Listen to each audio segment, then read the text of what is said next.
कि तीर खाकर मुस्कुराया असगरे बेशीर ने। तीर खाकर मुस्कुराया असगरे बेशीर ने, मुस्कुराने का सबब समझा फकत शब्बीर ने। तीर खाकर मुस्कुराया असगरे बेशीर ने, मुस्कुराने का सबब समझा फकत शब्बीर ने।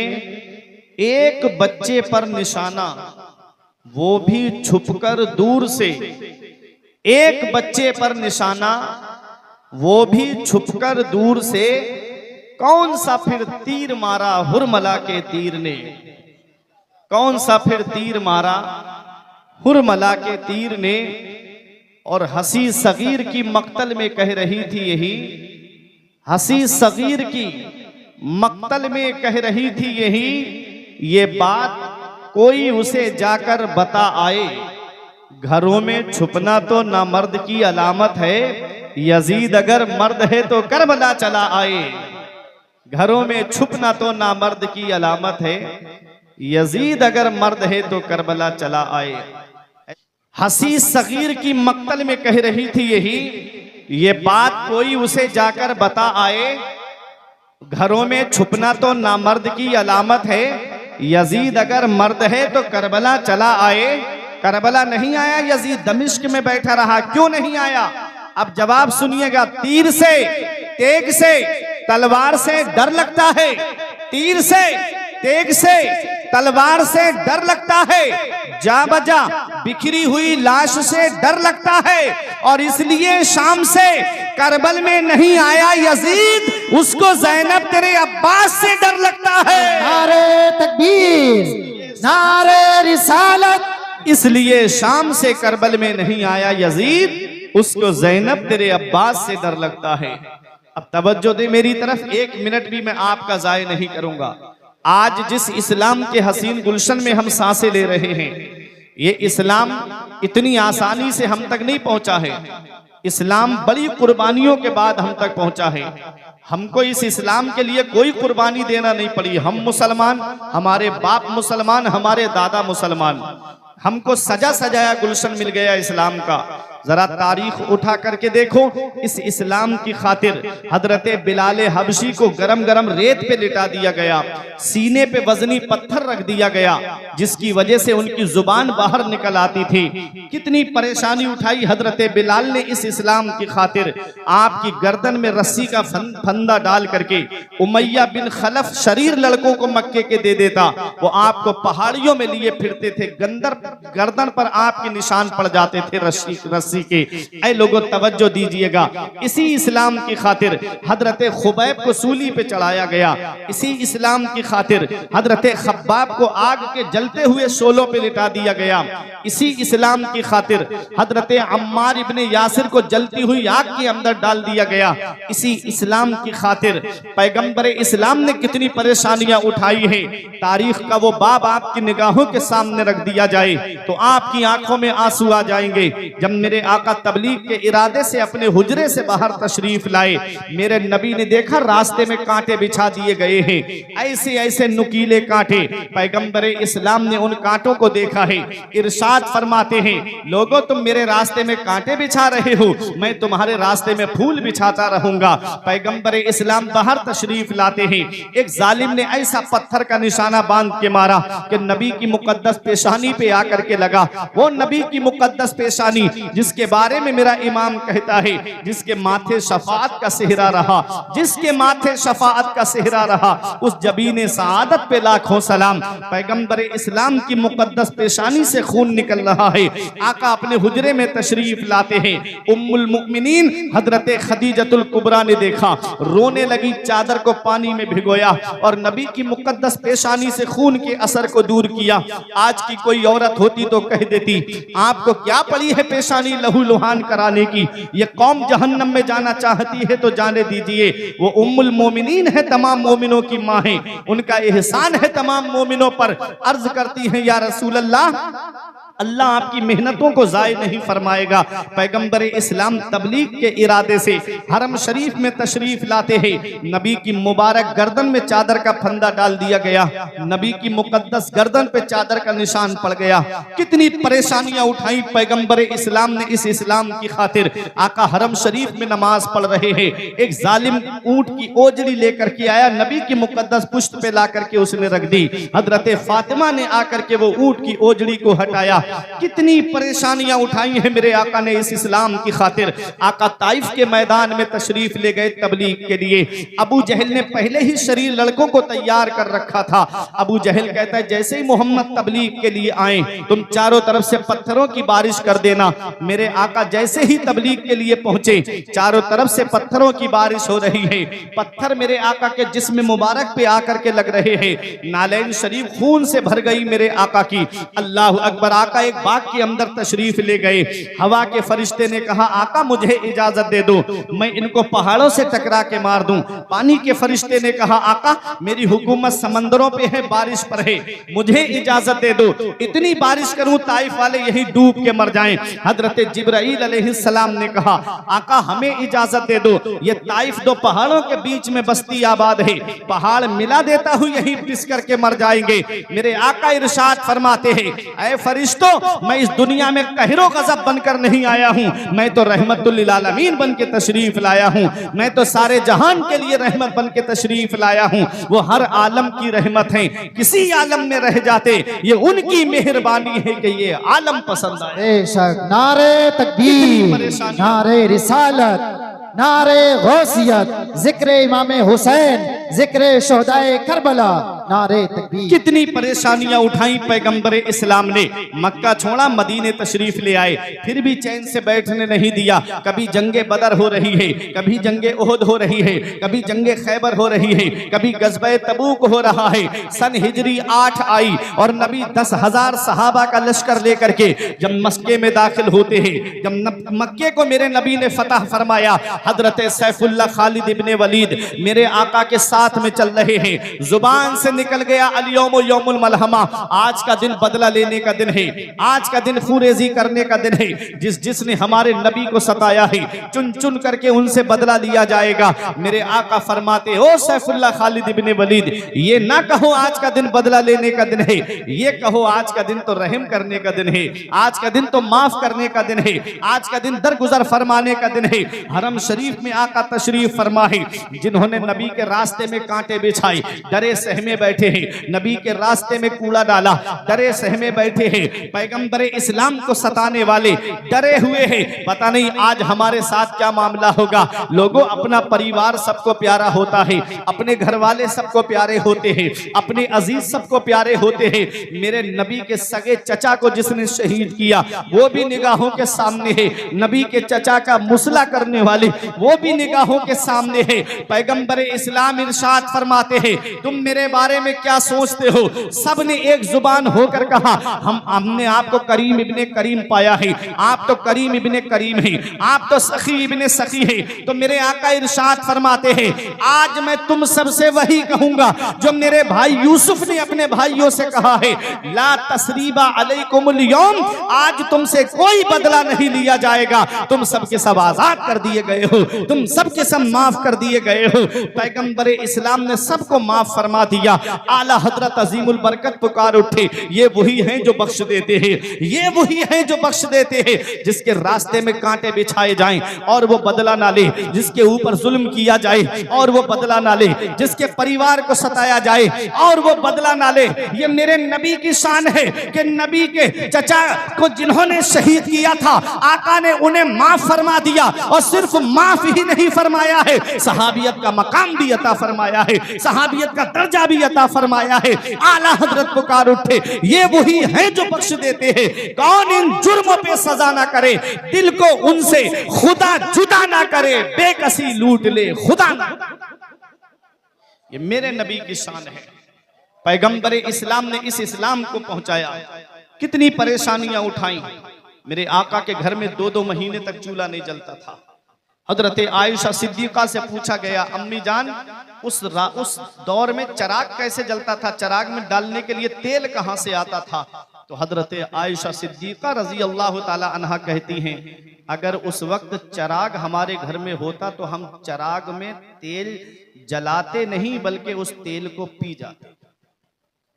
अगर उस वक्त हमारे घर में चिराग में तेल डालने के लिए तेल होता तो चिराग नहीं जलाते, उसको पी जाते तेल। ऐसा दौर गुजरा। पैगंबर इस्लाम ने गरीबी को पसंद फरमाया। मेरे अजीजों, जब ये इस्लाम फैल गया तो सहाबा ने मशवरा किया कि आका के घर में कई कई दिन तक चूल्हा नहीं जलता है, चलो कुछ नजराने लेके चलते हैं, कुछ तोहफे लेकर चलते हैं। सहाबा तोहफा लेकर के आए। मेरे नबी पर आयत करीमा नाजिल होती है, कुल ए महबूब सल्लल्लाहु अलैहि वसल्लम, आप अपने उम्मतियों से कह दो, ला अस्अलुकुम अलैहि अजरा, जो इस्लाम मैंने तुम तक पहुंचाया, जो दीन मैंने तुम तक पहुंचाया, जो शरीयत मैंने तुम तक पहुंचाई, ला अस्अलुकुम अलैहि अजरा, मुझे उसका बदला नहीं चाहिए, मुझे उसका मुआवजा नहीं चाहिए, मुझे उसकी कीमत नहीं चाहिए। इल्लल मवद्दता फिल कुर्बा, मुझे कुछ देना चाहते हो तो मेरे अहले बैत से मोहब्बत करो, मुझे कुछ देना चाहते हो तो मेरे घर वालों से मोहब्बत करो, मुझे कुछ देना चाहते हो तो मेरे अहले बैत से प्यार करो। अब एक इल्मी बात करने जा रहा हूं, तवज्जो देंगे आपकी भी समझ में आएगा। ये उलमा तशरीफ फरमा है, नबी ने ये नहीं फरमाया कि तुम मेरे अहले बैत से मोहब्बत करो। कुरान में मवद्दत का लफ्ज आया है। मवद्दत जानते हो किसे कहते हैं? एक है मोहब्बत और एक है मवद्दत। मोहब्बत कहते हैं मैलानुल कल्बी फी शैइही फी जातिही, और मवद्दत कहते हैं सैलानुल कल्बी फी शैइही और फी जातिही। मोहब्बत कहते हैं दिल के मैलान को। मोहब्बत किसे कहते हैं? दिल के मैलान को। दिल के मैलान को मोहब्बत कहते हैं। और मोहब्बत के और मैलान के लिए जरूरी है शय का देखना। मैलान के लिए जरूरी है शय का देखना, जात का देखना। आपने जब तक मुझे नहीं देखा, आपको मुझसे मोहब्बत नहीं थी। अब आपने मुझे देख लिया, मुझसे आपको मोहब्बत हो गई। मेरे आका ने ये नहीं फरमाया कि तुम मेरे अहले बैत से मोहब्बत करना। आका फरमाते हैं तुम उनसे मवद्दत रखना। मतलब ये है कहीं ऐसा ना हो कि आने वाले वक्त में कोई ये कह दे कि हमने हुसैन को देखा नहीं है, पता नहीं हुसैन के हाथ कैसे होंगे, हमने हुसैन को देखा नहीं है, पता नहीं हुसैन चलते कैसे होंगे, हमने हुसैन को देखा नहीं है, पता नहीं हुसैन बोलते कैसे होंगे। मेरे आका फरमाते हैं तुम मेरे अहले बैत से मवद्दत करना।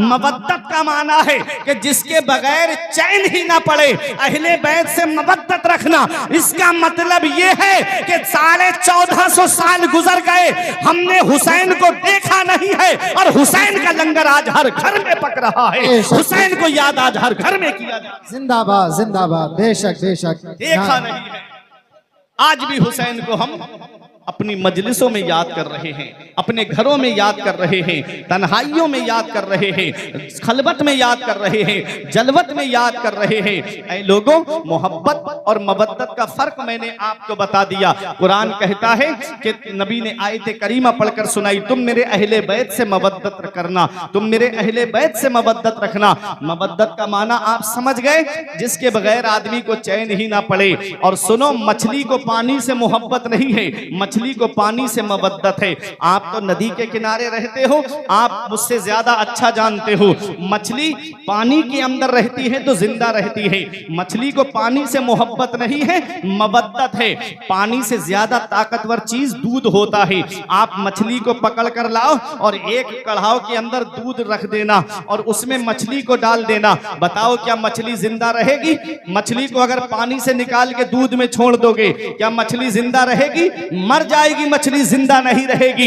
ये मछली को पानी से मोहब्बत नहीं है, पानी से मवद्दत है। पानी में रहेगी तभी जिंदा रहेगी।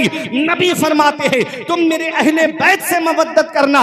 मतलब ये है कि जैसे मछली बगैर पानी के जिंदा नहीं रहती है, ऐसे ही सुन्नी अहले बैत के जिक्र के बगैर जिंदा नहीं रहता।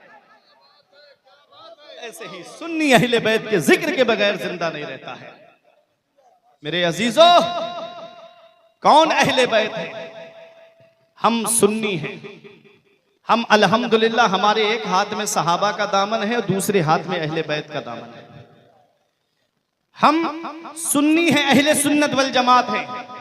मेरे आका ने फरमाया, मेरे अहले बैत की मिसाल नूह अलैहिस्सलाम की कश्ती की तरह है। जो इसमें बैठ गया वो पार हुआ, और जो नहीं बैठा वो डूब गया, वो हिलाक हुआ। समझते रहिएगा। समझ में आ रही मेरी बात? परेशान तो नहीं हो रहे पीछे वाले? अब सुनने वाले रह गए, अब जलसा सुनने वाले रह गए ना। अभी सुनाऊंगा मैं आपको इमाम हुसैन का जिक्र। पहले अहले बैत का मकाम भी तो समझ लो, पहले अपना मसलक भी तो समझ लो। मसलक आला हजरत है क्या? सुनो, नबी फरमाते हैं मेरे अहले बैत की मिसाल नूह अलैहिस्सलाम की कश्ती की तरह है। नूह अलैहिस्सलाम की कश्ती किस चीज की थी? क्या लोहे की थी? नूह अलैहिस्सलाम की कश्ती लकड़ी की थी, और कश्ती के अंदर 3 खाने बने हुए थे। उसके अंदर जो बैठ गया वही पार हुआ था। उनका सगा बेटा नहीं बैठा नूह अलैहिस्सलाम का कश्ती के अंदर, डूब गया, हिलाक हो गया।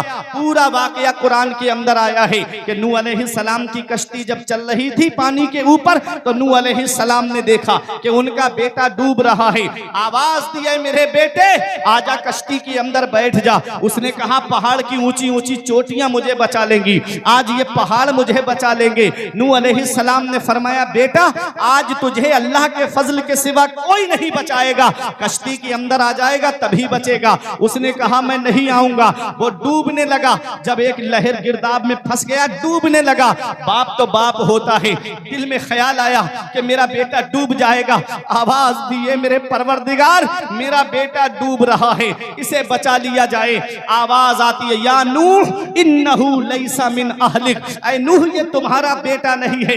इन्नहु अमलुन गैरु सालिह, इसलिए कि इसका अमल ठीक नहीं है, इसलिए कि इसका अमल दुरुस्त नहीं है। नूह अलैहिस्सलाम का बेटा कश्ती में नहीं बैठा, डूब गया। अब मैं आपसे पूछना चाहता हूं, एक वो शख्स है जो कश्ती में बैठा नहीं है, बस बाहर खड़े होके कहता है कश्ती की बनावट कितनी अच्छी है, कश्ती के तख्ते कितने अच्छे हैं, कश्ती दिखती कितनी अच्छी है, कश्ती का कारीगर कितना अच्छा है, कश्ती की पतवार कितनी अच्छी है। बैठा नहीं तो वो भी किनारे पे नहीं पहुंचेगा। और जो बैठ गया है, और बैठने के बाद में जब हम सफर करते हैं, जब हम कहीं बाहर जाते हैं, मिसाल के तौर पे जब हम आपके यहाँ जलसे में आ रहे थे तो फारूक भाई ने हमको करंट लोकेशन भेज दी, लेकिन उस लोकेशन पे भी हम गलत रास्ते पे चले गए। आना चाहिए था हमको शारदा वाले रास्ते पर, चले गए सुंदरबल वाले रास्ते पर, लेकिन हम ये लोकेशन हमको लेकर के चली गई। लेकिन लिखा हुआ है जब लखीमपुर से चले तो लिखा है शारदा नहर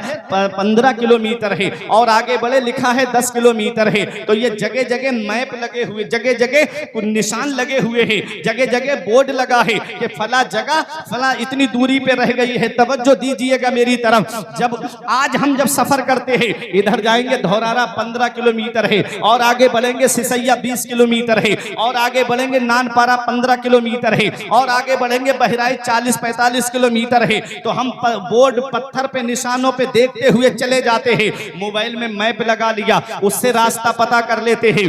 सुनो, जब हम रास्ते में निकलते हैं तो मैप लगा लेते हैं, रास्ता पता चल जाता है। उस दौर को याद करो जब दौर समंदर का सफर होता था, कश्तियों का सफर होता था। उस दौर में कोई मैप नहीं था, उस दौर में कुतुबनुमा नहीं था, उस दौर में कोई समते बताने वाला नहीं था। तो जब कश्तियों का सफर होता था, जब समंदर का सफर होता था, तो आदमी किनारे पे कैसे पहुंचता था? समंदर में तो सब तरफ एक सा नजर आता है, पूरब किधर है पता नहीं चलता, पश्चिम किधर है पता नहीं चलता, उत्तर किधर है पता नहीं चलता, दक्षिण किधर है पता नहीं चलता। तो उस वक्त पता कैसे लगाया जाता था? तो दिन में सूरज को देख करके अंदाजा लग जाता था कि पूरब किधर है, पश्चिम किधर, उत्तर किधर, दक्षिण किधर। और रात में सितारों को देख करके चाल का अंदाजा हो जाता था, सितारों को देख करके समतों का अंदाजा हो जाता था।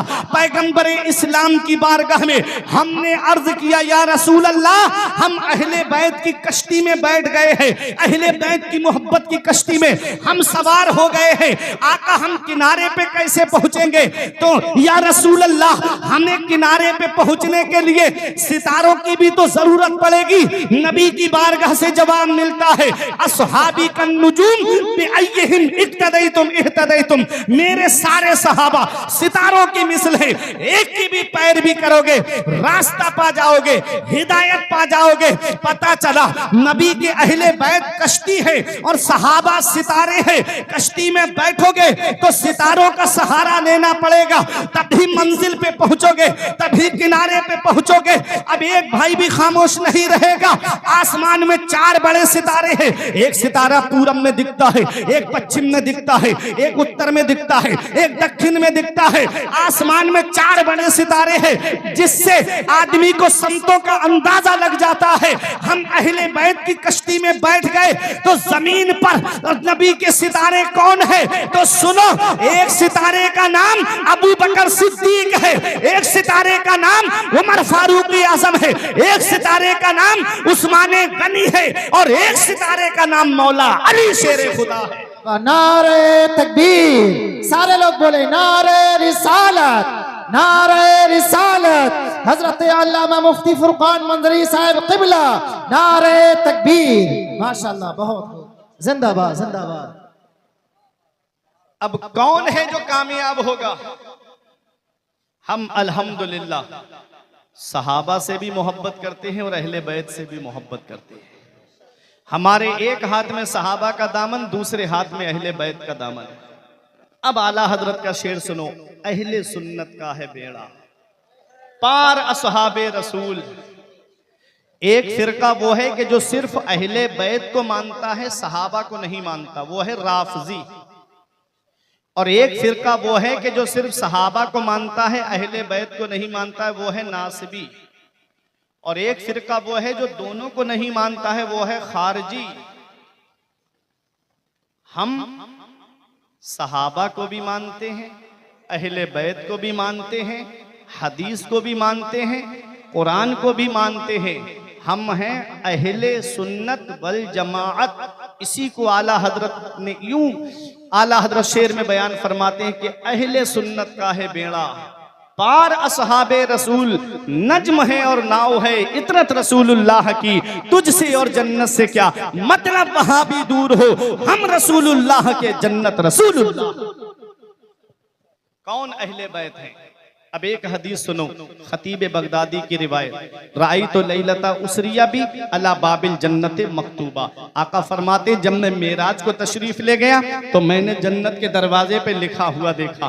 सहाबा ने अर्ज किया, आका क्या लिखा है? नबी फरमाते, लिखा है ला इलाहा इल्लल्लाह मुहम्मदुर रसूलुल्लाह, अलीयुन हिब्बुल्लाह, फातिमतो खियारतुल्लाह, अल हसन वल हुसैन सिफ़तुल्लाह व अला बाग़दिहिम लानतुल्लाह। आका फरमाते, जन्नत के दरवाजे पे कलमा शरीफ लिखा है और लिखा है अली अल्लाह का महबूब है, फातिमा अल्लाह की पसंदीदा बंदी है, अल हसन वल हुसैन सिफ़तुल्लाह, हसन और हुसैन अल्लाह के चुनीदा बंदे हैं। जन्नत के दरवाजे पे किसका नाम लिखा है?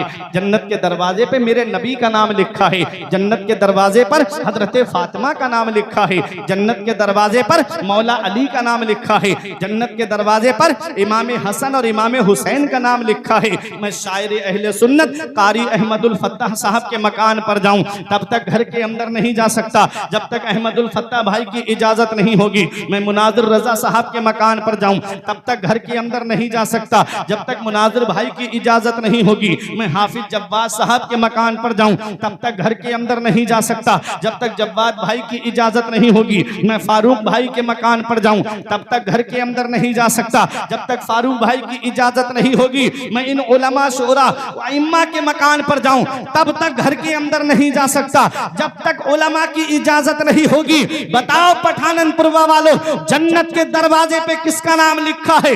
जन्नत के दरवाजे पर मेरे नबी का नाम लिखा है। जन्नत के दरवाजे पर मौला अली का नाम लिखा है। जन्नत के दरवाजे पर हजरत फातिमा का नाम लिखा है। जन्नत के दरवाजे पर इमाम हसन और इमाम हुसैन का नाम लिखा है।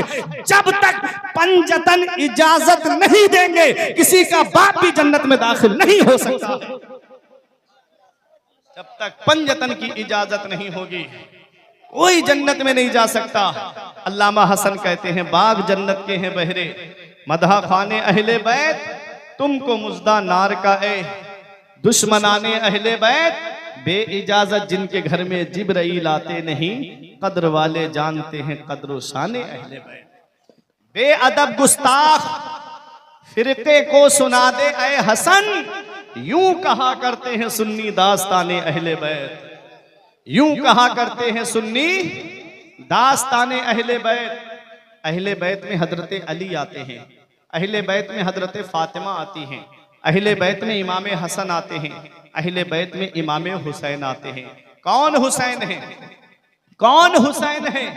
किसी के कान में अजान उसका बाप देता है, किसी के कान में अजान दादा देता है, किसी के कान में अजान उसका भाई देता है, किसी के कान में अजान नाना देते हैं, किसी के कान में अजान मामू देते हैं। मगर वह मेरे हुसैन तेरे कान में अजान देने वाले दोनों आलम के मालिक व मुख्तार हैं। हुसैन के कान में अजान देने वाले दोनों आलम के मालिक व मुख्तार मदीने वाले मुस्तफ़ा हैं। हुसैन का बचपन लाजवाब है, हुसैन की जवानी लाजवाब है। अरे हुसैन का नाम ऐसा मुबारक नाम है, हुसैन को आप हुसैन पढ़ें तब भी हुसैन की तारीफ है, हुसैन को हसीन पढ़ें तब भी हुसैन की तारीफ है। और ये किसके शेर हैं? ये मौला अली शेर खुदा के शेर हैं। मौला अली शेर खुदा के शेर हैं इमाम हुसैन। और मौला अली शेर खुदा का नाम माँ ने हैदर रखा था और बाप ने अली रखा था। और शेर एक ऐसा जानवर है कि जिसके किताबों में 600 नाम आए हैं। शेर को 600 नामों से पुकारा जाता है। शेर जब अपनी कछार में बैठा हो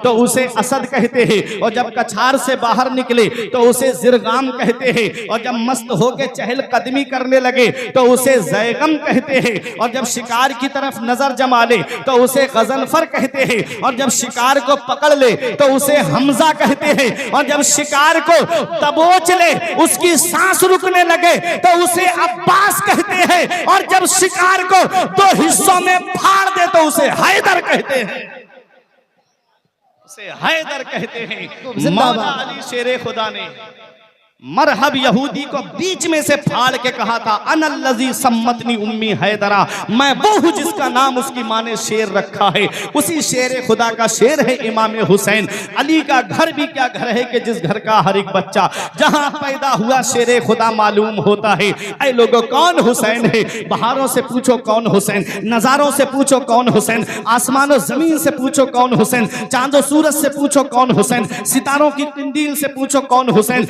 हवाओं से पूछो कौन हुसैन। हुसैन के नाम में 4 हर्फ है, हा, सीन, या, नून मिला के हुआ हुसैन। चारों हर्फ अलग अलग पैगाम दे रहे हैं। हा ने कहा हक वाला हुसैन, सीन ने कहा सजदे में सर कटाने वाला हुसैन, या ने कहा याद खुदा में मस्त रहने वाला हुसैन, नून ने कहा नाना की उम्मत को बचाने वाला हुसैन।